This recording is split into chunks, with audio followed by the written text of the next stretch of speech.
Merdunya suara mesin ketik dan mesin cetak kerap mewarnai suasana ruang kerja redaksi media cetak di Indonesia, khususnya menjelang tenggat waktu alias deadline.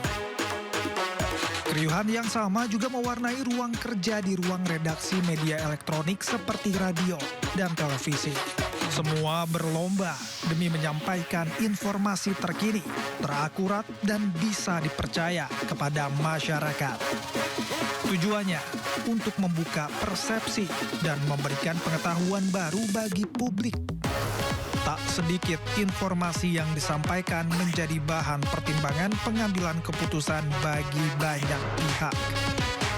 Intinya, media massa pernah menjadi pilar utama pembentuk opini publik, baik televisi, radio, dan surat kabar, menguasai percakapan nasional. Media cetak mencapai puncaknya pada 1970 hingga 1990-an yang ditandai dengan meningkatnya oplah dan iklan. Radio mencapai popularitasnya pada 1960 hingga 1970-an. Radio menjadi media utama informasi dan hiburan sebelum televisi berkembang. Sementara televisi populer di kalangan masyarakat pada 1990 hingga 2000-an. Terutama ketika masuknya televisi swasta yang menghiasi layar kaca.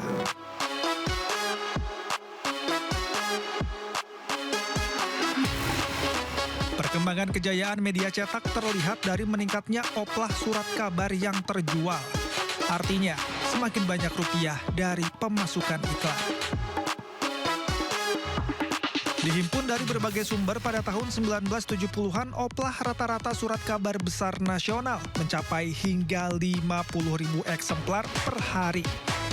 Pada 1980-an melesat hingga sekitar 200.000 eksemplar per hari. Dan pada 1990-an surat kabar memasuki era gemilang hingga 500.000 eksemplar per hari.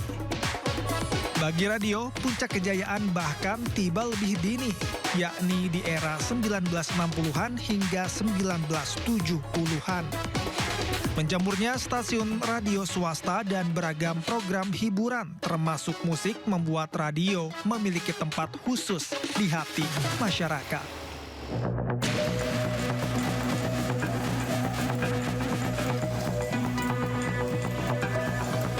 Data yang dihimpun menunjukkan jumlah pendengar radio di Indonesia terus meningkat dalam kurun waktu 1 dekade itu. Tahun 1960 jumlah pendengar mencapai sekitar 5 juta pendengar. 1965 10 juta pendengar, 1970 20 juta pendengar, dan 1975 30 juta pendengar. Sementara itu bagi televisi, puncak kejayaan tiba usai dua jenis media massa sebelumnya. Bermunculannya stasiun TV swasta di era 90-an membawa lonjakan penonton dalam jumlah besar. Di awal hingga pertengahan tahun 1990-an, jumlah penonton mencapai 40 hingga 50 juta. Meski tidak mengalami pertumbuhan besar, jumlah penonton di awal hingga pertengahan 2000-an tetap meningkat, yakni hingga 65 juta.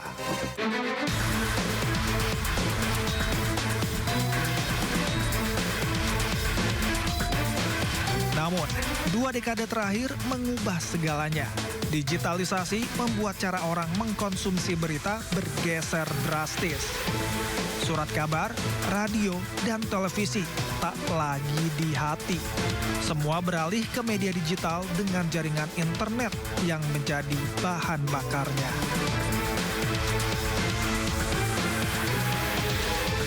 Hadirnya internet memaksa industri media beradaptasi. Koran beralih ke platform online, televisi memperkuat tayangan streaming, radio hadir lewat podcast, mengikuti ritme dunia yang serba cepat. Meski di awal tahun 2000-an portal online masih belum diminati, namun di awal tahun 2010 jumlah pembaca mencapai 20 juta orang. Jumlah itu bertambah hingga tahun ini yang diperkirakan mencapai 80 juta. Internet membawa dunia dalam genggaman. Kini, ponsel menjadi koran baru. Notifikasi menjadi breaking news, media digital tumbuh pesat memproduksi konten dalam hitungan menit bahkan detik. Namun, kecepatan ini juga memunculkan tantangan, bias algoritma, banjir informasi, tekanan engagement yang membuat media berlomba, membuat judul yang menarik klik hingga timbulnya hoax.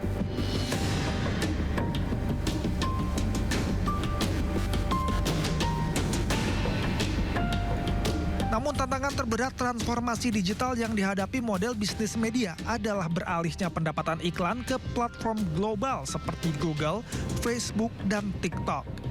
Banyak perusahaan media lokal kewalahan bersaing.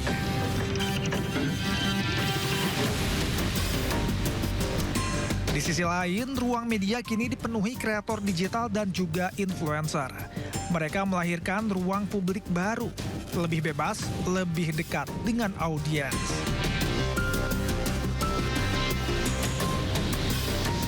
Misalnya saja podcast, tahun 2020 jumlah pendengar podcast sekitar 15 hingga 20 juta. Namun pada 2024 melonjak menjadi 40 jutaan dan saat ini mencapai 45 jutaan.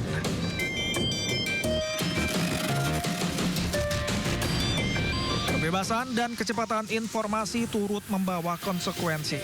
Algoritma media sosial menciptakan ruang gema yang memperkuat pandangan tertentu dan mengabaikan yang lain. Hoax yang mudah tersebar mempengaruhi kebijakan publik.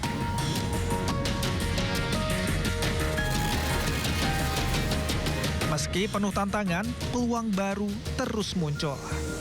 Teknologi membantu jurnalis bekerja lebih cepat, mulai dari analisis data, otomatisasi transkripsi, hingga personalisasi berita. Pemirsa, News Media Group membuktikan diri sebagai media terdepan yang selalu mengikuti perkembangan teknologi terkini. Informasi berikut akan dibawakan oleh penyiar Artificial Intelligence.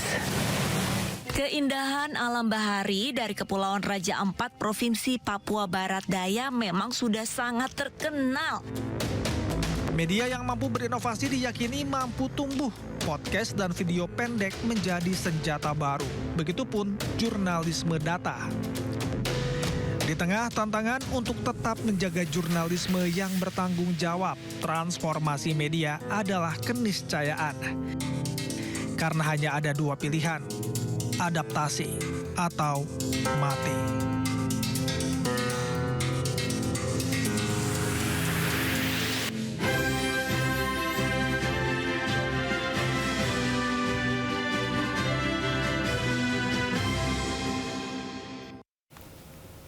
Timnas Futsal U19 Indonesia membantai Vietnam lewat skor 7-3 dalam laga semifinal Piala AFF Futsal U19 2025. Kami segera kembali.